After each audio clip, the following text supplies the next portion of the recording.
Bertempat di Geraha Atmaniwedana Polres Musirawas, puluhan karyawan perkebunan di Musirawas menjalani vaksinasi COVID-19 dosis pertama dengan antusias.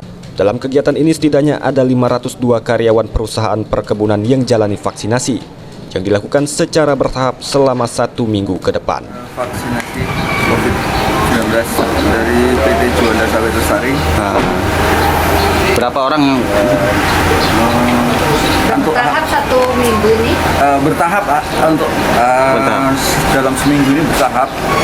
Ya, kadang 15, 20, 40, 30. Khusus pegawai situ ya? Iya. Harapan kita untuk vaksinasi ya merata. Jadi untuk penyebaran COVID-19 bisa ditanggulangi, dicegah. Seluruhnya berapa? 502 orang. Nanti rencana vaksin semua di sini? Secara bertahap ya? Secara bertahap.